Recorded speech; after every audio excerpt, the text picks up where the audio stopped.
I spent years waiting to be chosen, waiting for someone to look at me and decide I was worth staying for.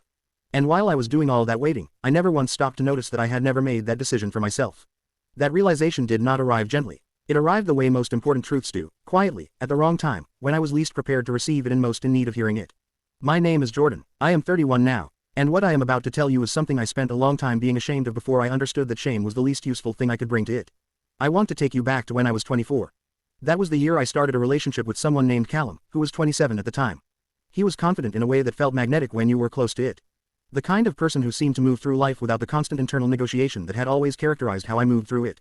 He said what he thought. He made decisions without agonizing over them. He took up space in rooms without apologizing for it. I was fascinated by all of that, and underneath the fascination was something I could not name at the time but understand very clearly now. I thought that if someone like that chose me, it would mean something definitive about my worth. Like his choosing would be the evidence I had been waiting for that I was enough. That is a heavy thing to ask a relationship to carry before it has even properly begun. For the first several months everything felt like confirmation. He was attentive and present and I felt, for the first time in a long time, like I was somewhere I was wanted. I held on to that feeling the way you hold on to something you were afraid of losing, tightly and constantly, which is never a good sign. But somewhere around the 6th month things started shifting in small ways I noticed but refused to name. He became inconsistent in a way that was never dramatic enough to address directly. Some weeks he was fully present and I felt secure. Other weeks he was distant and unreachable and I would spend hours inside my own head trying to work out what had changed and what I had done and what I needed to adjust to bring the warmth back. I became very good at adjusting. It was something I had always been good at, reshaping myself to fit whatever the space required.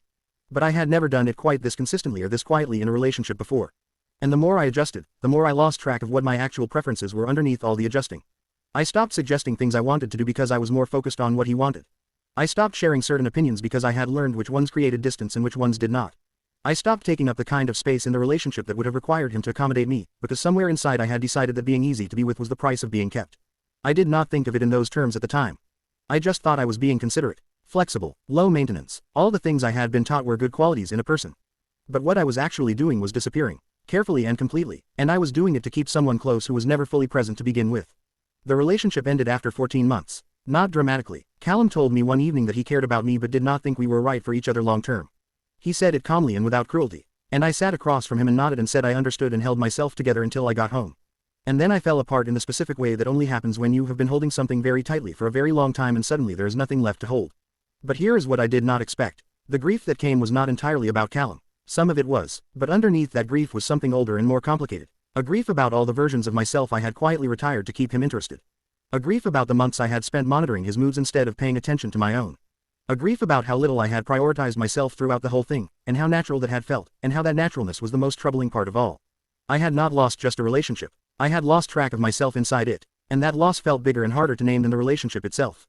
What happened next surprised me and sent me in a direction I had not anticipated.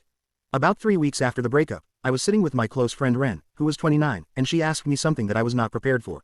She asked what I had actually wanted from that relationship. Not what I had hoped Callum would give me. What I had wanted, for myself. What I had been looking for. I opened my mouth to answer and nothing came out. Not because I was emotional, but because I genuinely did not know. I had spent 14 months focused almost entirely on being what Callum needed that I had never clearly asked myself what I needed. What I wanted the relationship to feel like for me. What I required to feel genuinely safe and seen inside it. I had outsourced all of that to him, waiting for him to define by his choices whether I was worth investing in, and had never once invested in myself enough to answer those questions first. That silence, sitting there with Ren and having no answer to such a basic question about my own life, was one of the most uncomfortable moments I can remember. And also one of the most clarifying. Ren did not push, she just let the silence be there. And after a moment she said something I have thought about almost every week since.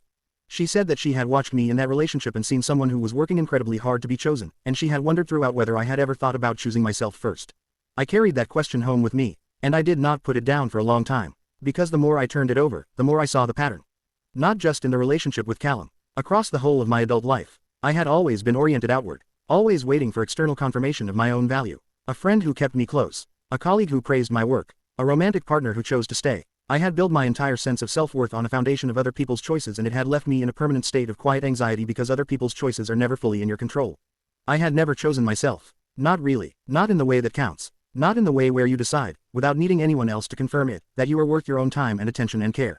The months after that conversation with Ren were some of the most uncomfortable and most important of my life.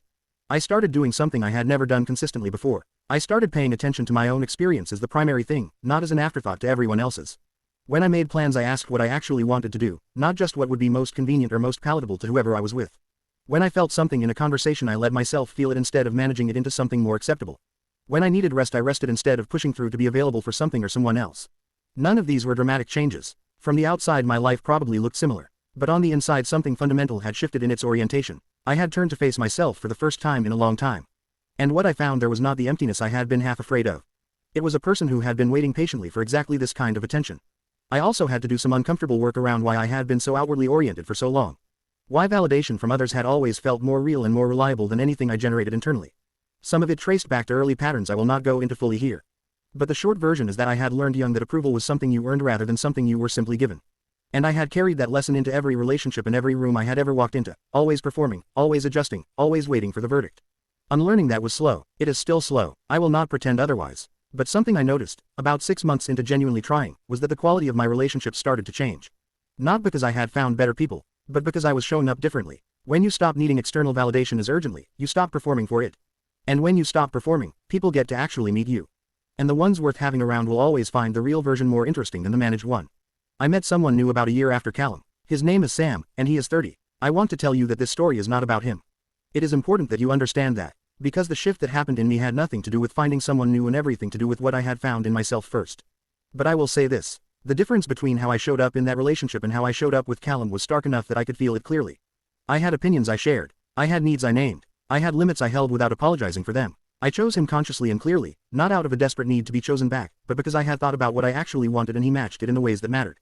And when I felt uncertain, I did not spiral into the old pattern of adjusting and shrinking and monitoring. I sat with the uncertainty and trusted that I was allowed to take up space even inside it. I am 31 now, and choosing myself is still something I have to consciously practice.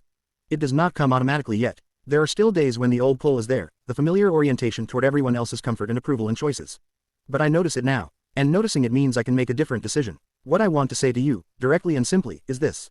The waiting is exhausting. Waiting to be chosen, to be seen, to be kept, to be valued by someone whose opinion of you carries more weight than your own. I know how that waiting feels because I lived inside it for most of my 20s.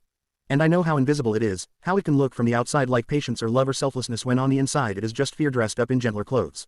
You do not have to wait anymore. Not for someone to see your value. Not for someone's choosing to make you feel real. You can do that for yourself. Not perfectly, not without difficulty, but you can begin. And beginning, even imperfectly, is the most important thing. Leave a comment below and tell me if this story reached something in you.